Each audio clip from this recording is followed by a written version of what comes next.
Get ready, America, for this is the best of Destination Small Town, a Kluk TV production, featuring the shows that have taken Sweet Swine County by storm.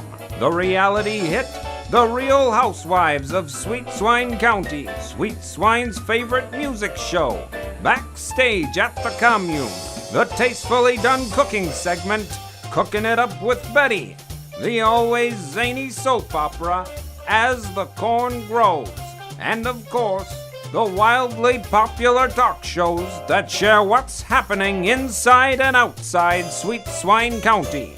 Which shows will you be seeing today? Stay tuned and find out right after the break. This program has been made possible by SweetSwineScoop.com, the online magazine that keeps Sweet Swine County citizens informed on what's happening. For if it happens in Sweet Swine County, it's news to us. This program is made possible in part by Swine Tales Publication, the proud publisher of Sweet Swine County maps and plat books, now publishing authors from throughout Sweet Swine County. Swine Tale Publications is now making plans for their next book tour, and they may be held in these small towns with the release of It's You, Not Me, a guide to breaking up by Paris Ritchie. Born to wealth, Paris Ritchie is one of the most photographed women in the world. Women want to be her, and men fall at her feet. Although her love life is well documented in the tabloids, don't believe everything you read. Paris has had to kick more than a few lovers to the curb for what she calls shenanigans unbecoming of a Paris man. She's just a woman who knows exactly what she wants in a man and what she brings to any relationship. So if an affair ends, it's you, not her. Each of these towns are being considered for a book signing because of the information found on the best source about small towns of the Midwest. To learn about these towns, visit DestinationSmallTown.com.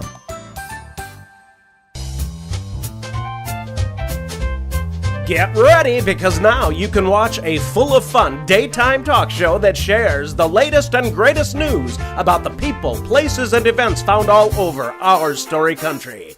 The Women of Sweet Swine County, hosted by three sassy ladies that tell small town stories with big town attitude.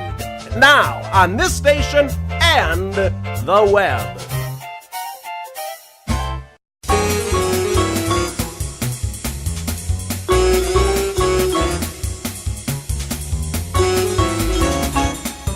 Live from Sweet Swine County, where every day is sweet, it's Split Hoof Tonight with Billy Gates and the Broken Windows Band. Hi, I'm Earl Silo, and now let's welcome Sweet Swine's one and only Cousin John.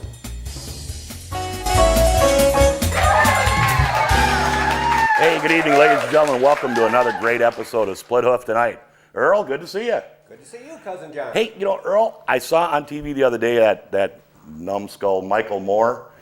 He says he has come up with the thing that they have to come up with a liberal paradise in the United States here. And in his paradise, everybody's employed, everybody gets free health care, free education, free food, free housing, free utilities, and only law enforcement has any guns. I thought to myself for a second, you know what, they already have that. It's called prison. Okay, anyway. You know, and Earl, I do remember the first time that I saw a universal remote, I thought to myself, now, this changes everything. Hey folks, speaking of remotes, don't touch yours, because we're going to be right back. This program has been made possible by SweetSwineScoop.com, the online magazine that keeps Sweet Swine County citizens informed on what's happening. For if it happens in Sweet Swine County, it's news to us. Hey, thank you. Welcome back to another great episode of Split Hoof Tonight. Good to see you, Earl. Good to see you, Cousin John. You seem a little tense, or... Well, yeah, I am. Well, I've been reading this latest edition of the Daily Boar. Oh, well, you know, that's my newspaper. And folks, you can catch that on SweetSwineScoop.com. And what does it say there? Well, it says, beware of the falling bricks at Flatland High School. It goes on to Flatland High School, Sweet Swine County's only high school, of course you knew that, Yeah. is making plans to shore up the brick walls with more cement and concrete. The high school's former student and the county safety engineer, Elmer Plow, he told Sweet Swine Scoop the building is historic and bears some fixing up. Well, sure. Bricks have been falling out primarily because, well, when the school was built, there was a shortage of masons and cement. So the local farmers just kind of stacked the bricks on top of each other like Lego blocks. And it goes on to say that Flatland High is home of the sometimes winning horseshoe team, the Flatland Prairie Dogs. The school holds classes every Tuesday and Thursday to prepare students to meet the challenges of life in Sweet Swine County. And many graduates go on to Purdue University, Oh, yeah. Sweet Swine County's Institute for Higher Learning. Okay, now So I understand that, but why does that get you so upset here? Well, I'm really concerned about it because, well, I'm attending one of the school's advanced horseshoe pitching classes, and it just kind of, I'm just afraid that it's going to cut into. Earl, let me cut you off there. We can talk about this later. Why don't we get our guests out here? Okay. Think we should? All right. Okay. Folks, let me tell you what, you're in for a treat tonight. We've got from the Castle Rock Museum over there in Alma, Wisconsin, we've got Bill Walcott and Gary Schlossteiner. Hey, welcome, gentlemen. Glad to have you here. So, Alma, Wisconsin. Tell the folks just a little bit about Alma, where it's at, what it's like. Well, Alma, Wisconsin is a historic little old town that's right along the river. Lock and Dam on one side, hills on the other side, Castle Rock Museum in the middle. Oh, Typical small town America. all right. Tell us a little bit about Castle Rock Museum. Castle Rock Museum actually is really a world-class museum as far as quality and extent is concerned. And it's in Alma rather than in the Twin Cities or Chicago or Vienna or Paris. So why would you choose Alma, Wisconsin to put a world-class museum?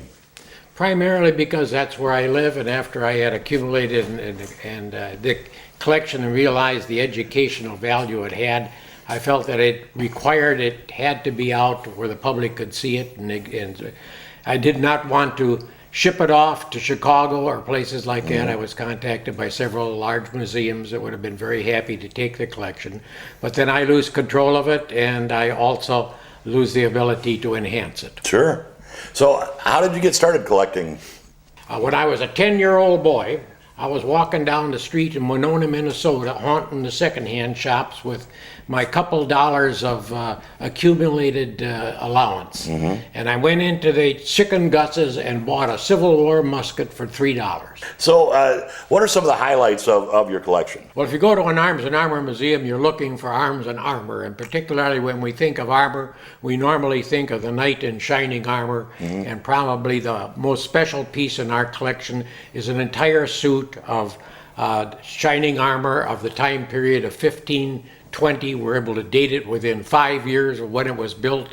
It was constructed exactly to the measurements of the man that it was made for. It's still all present and exact today, and practically the mirror image of the one that's in the Metropolitan Museum in New York. Ancient Greece is as far back as we go, but the earliest helmet that we have, for instance, is a Corinthian helmet from 2,500 years ago.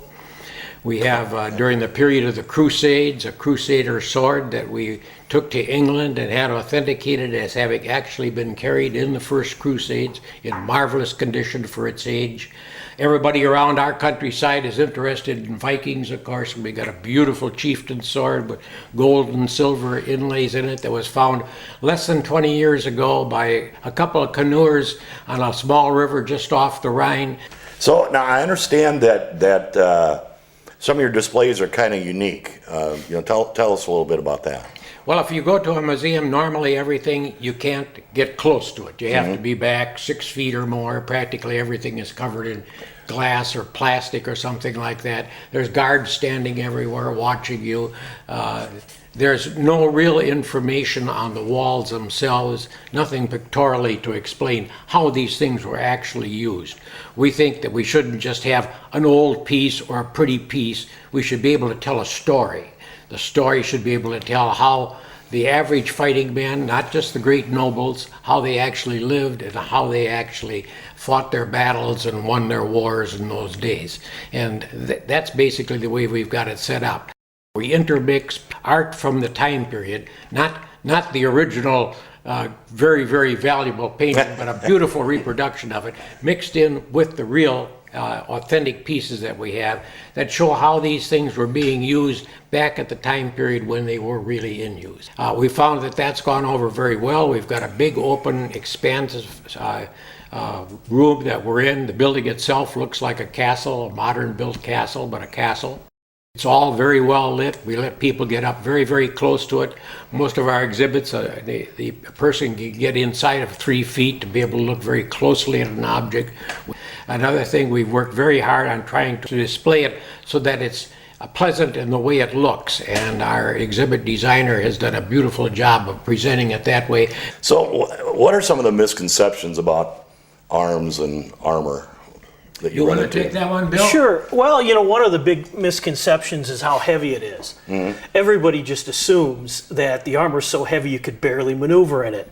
But that's not the case at all. If it was so heavy you couldn't fight in it, if you couldn't mount your horse yourself, it would be too heavy to be a liability and you wouldn't have worn it. We have a sword above the bookcase in the museum, and it's a two-handed sword that would have been used by German mercenaries to break up pike formations at the end of the Middle Ages, going into the Renaissance period. And we always ask visitors, you know, how much does this two-handed sword weigh? Because it's over 6 feet long. Oh, wow. And we'll get a kid come up and he'll say 50 pounds.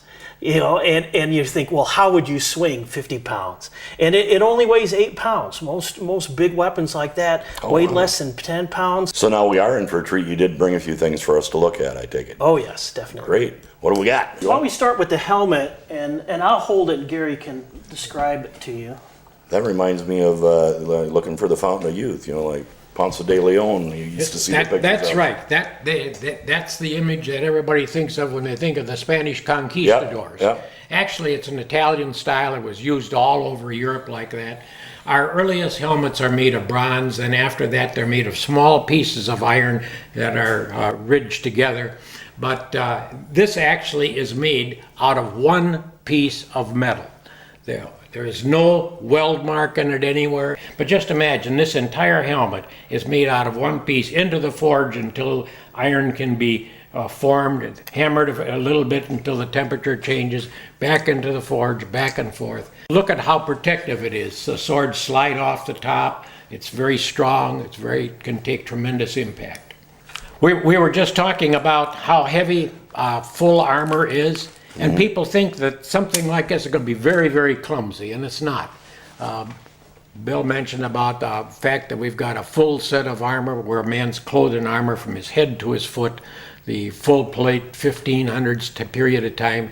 The total weight of that is only 65 pounds. Every piece in it is articulated. Look at here how the fingers move. Now the knight in shining armor fought on horseback. He came into the fray with a long, heavy lance, but before the battle was more than a few minutes old, horses were bumping into horses, fully armored knights were bumping into each other. They were fighting now with short weapons and weapons that were designed to hurt at short range. This is an example of a battle hammer. You notice it's got a hammer on one side. You like to head for the head with this particular side there, because it makes quite a gong noise when you hit the other person on the head with it, and it temporarily disconnabulates. If you get a good chance to puncture armor, even armor can be punctured with something like this. This is a left-hand dagger. Would have been worn by the person in his left hand. He would have worn the sword in his right hand. This is a sword made in the middle 1500s by a man named Johannes Wundes. As he's fighting with the sword like this, the other fellow on the other side's got the same kind of thing.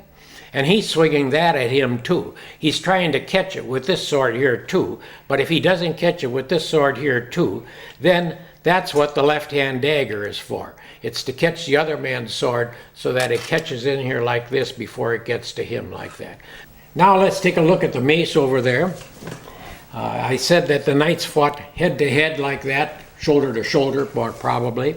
And This is a weapon that's been in use ever since the caveman. You know, the caveman found he was more effective if he picked up a club than if he just threw a rock. This is the first mace that I ever got. I got this in England back in the 1980s. It's got an actual break mark all the way across here with brazing that shows that this was actually completely broken in half at one point in its life. It's got one of the flukes here that's broken off like that. And I always liked to, in my earlier years when I was an active judge, to keep this on my desk because it made such a nice paper weight and it rested so nicely like that. It was also very effective when we were doing plea bargaining and discussions. This is an executioner's sword. It's from the late 1600s. If you'll notice, it's got a flat, straight off edge. That's because the executioner doesn't stab him when he just simply uses it to cut his head off very neatly. And in order to do a nice, neat job, he wants a heavy sword with a lot of weight out at the end like that. He often also has it engraved. This one here's got some beautiful engraving on it. On the one side, it says in Germanic script, "I carry out the wishes of my master." On the other side, it says, "May God have mercy on the soul of this poor sinner." What else you got there, Earl? Oh, I spoke of Grecian pieces before, and I mentioned that we had a Grecian helmet. In fact, we got 3 Grecian helmets that are all over 2,000 years old, being 3 different styles of Greece. This is an earpiece. This would have been the piece that hung down on the yeah. side of his helmet, and you'll notice it hangs like this.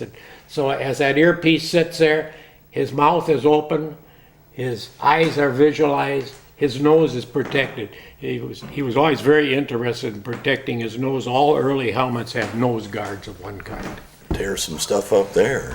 Now this is the weapon that really was the main weapon of the average fighting man. Imagine this fully armored knight.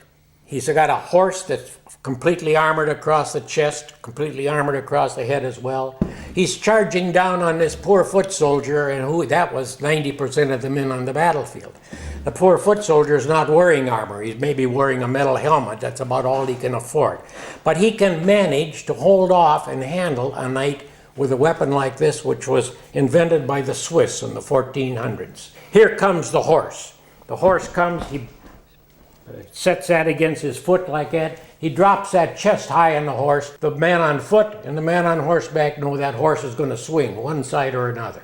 So as that horse swings one side or another, this foot soldier called a halberdier comes up with this like this, with the spike out like that, swings at the man as he's going by him on the horse like that, tries to hook a plate of armor or something on him like that, hopefully being able to dislodge him so he falls off the horse. Now, for the folks out at home that are watching and they want to get some more information about that, what is your website and contact information there? Well, they can go to castlerockmuseum.com, and they can find pretty much anything they need to there. They can also go on Facebook to find the latest about events and things like that we're doing at the museum. Well, what type of special events do you do there? Well, we do probably 15 to 20 events a year, ranging from talks on things like medieval falconry to our big gala that we do every June, where people can actually see sword fighting demonstrations right out on the street in front of the museum. So we do movie nights, there's really something for everybody. I did notice down here there was a couple things. You had, it was a couple mugs and hats. What was we brought those for you and Earl. Really? So, did good there. while we thought, while we're bringing them, we might as well bring enough for the whole audience. Hey, now there it is again, folks. Just shows you why this is the hottest kicking in town. Well, guys, thanks so much again for coming. It was really great to see this and great to meet you guys. And Earl, keep those bricks up there so you can take your horseshoe lessons too. It's going to help because we're going to use cement this time. And folks, if you're still watching, it means one of two things. You know that. Either you're a fan or the remote needs a new battery. Either way, thanks for watching. We'll see you again. Good night, everybody.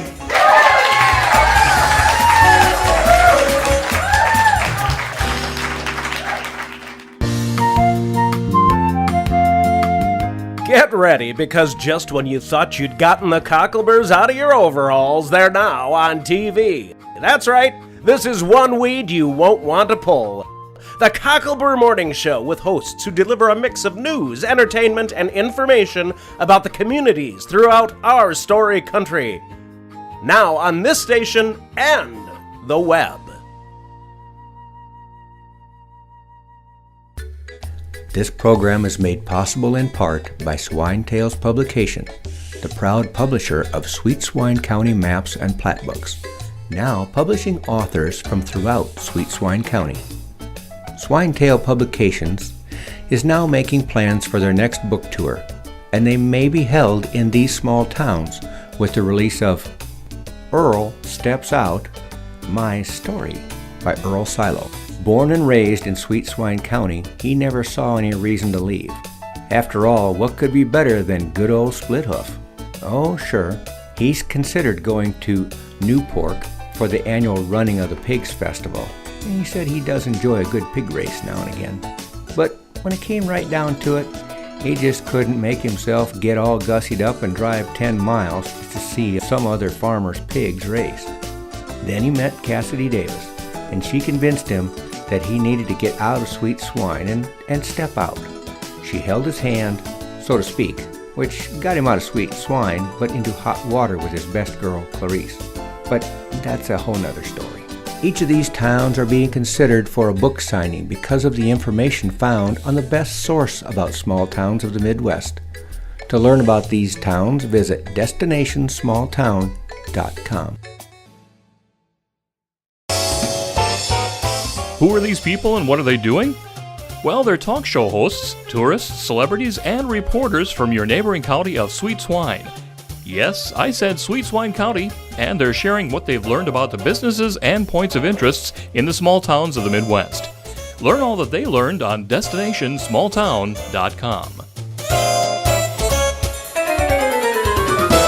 This program has been made possible by the Swine Song Commune, where musicians, artists, and hippie types live together and share their passions. To learn more, visit the online magazine at sweetswinescoop.com.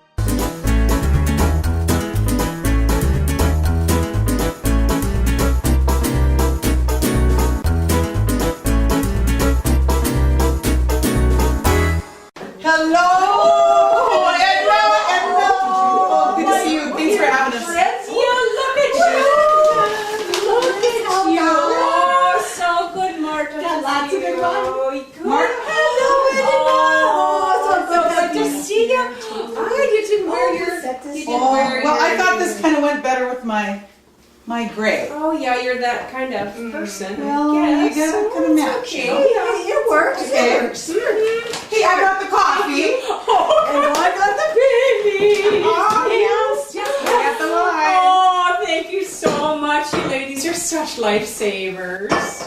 Let me tell you about the newest and latest. I got a new rolling pin. And I saw it on an infomercial. But and you could buy today, 3. all day? I can get 4 of them, one for each of us. Oh. And they guaranteed that it would round left side. Where'd you get that now? I think we need to stick with the tried and true today. But what about the uniformity, the guarantees? Oh, now, if I'd have wanted uniformity, I'd have gotten some Oreos. I'm just a little afraid of Edna today. I'm really concerned that we're just not going to be good enough for her. You know, maybe I shouldn't have suggested using that state-of-the-art rolling pins this time. You know, I just don't like to make her upset. Maybe we should just let her call the shots, as usual. Oh, for heaven's sakes. It's a flippin' roller. This is a flipper.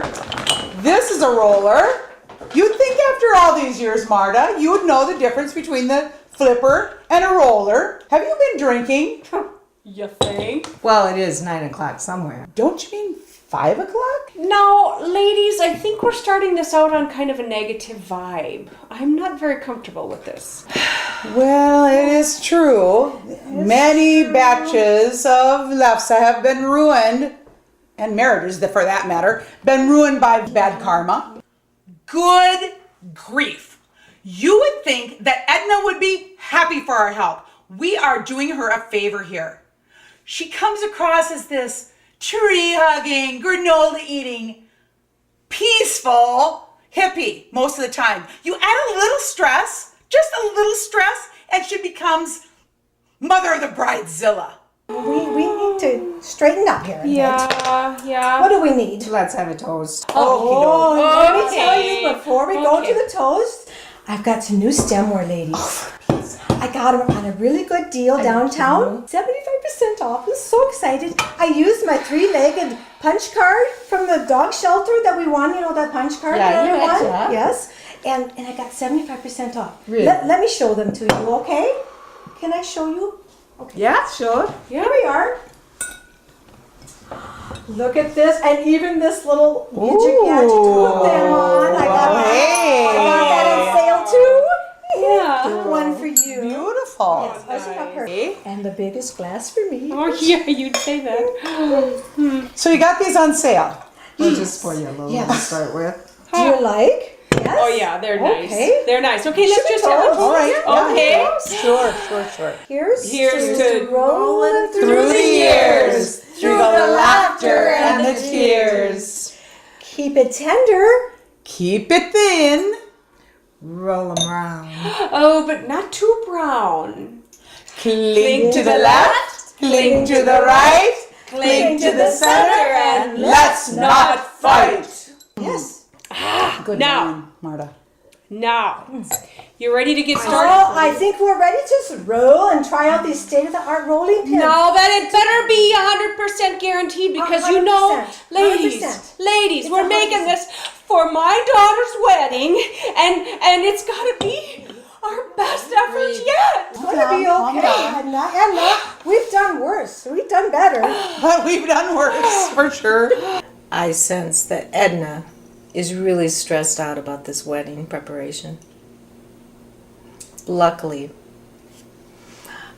I came prepared. I have just the wine for her. Give her some more wine, maybe, huh? Breathe, okay? Breathe, honey, breathe. Okay then. Yeah, sure. Poor Edna. Good. Oh, goodness sakes. I tell you, this is, Edna, yeah. you go okay? Get a grip on yourself, girl. That was Yeah. the caterer, I tell you. When in doubt, pull the cork out. This program is made possible in part by Swine Tales Publication, the proud publisher of Sweet Swine County maps and plat books, now publishing authors from throughout Sweet Swine County. Swine Tale Publications is now making plans for their next book tour, and they may be held in these small towns with the release of I Married a Swine by Destiny Disaster. Born in the Bronx, the youngest of 13 children, she learned how to fight for what she wanted at a very tender age. With stars in her eyes and a dream in her heart, she left home at 16 and set out to make it on the Big White Way.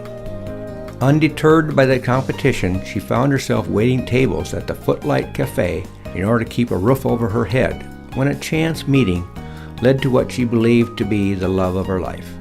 Boy, was she wrong. You can't judge a book by its cover, girls, and this guy's cover was every girl's fantasy. Rich, handsome, funny. That is, until she married the guy. What happened next? Well, you'll just have to buy the book. It's worth every penny in life lessons learned. She got out with her life, and next time she'll have her eyes wide open to what lies beneath. Each of these towns are being considered for a book signing because of the information found on the best source about small towns of the Midwest. To learn about these towns, visit destinationsmalltown.com. This program has been made possible by Purdue University, Sweet Swine County's Institute of Higher Learning, with 3 classroom trailers that can accommodate up to 9 students each. To learn more, visit sweetswinescoop.com. The lifestyles led in the small towns and counties of the Midwest are like no other. But we seldom hear about the points of interest and businesses located in these towns. Well, there's one TV station that's made it their mission to make sure the stories of the small towns of the Midwest are told, Kluk TV. That's right, Kluk TV, located in the neighboring county of Sweet Swine. See all the towns that are covered on KLUKTV.com.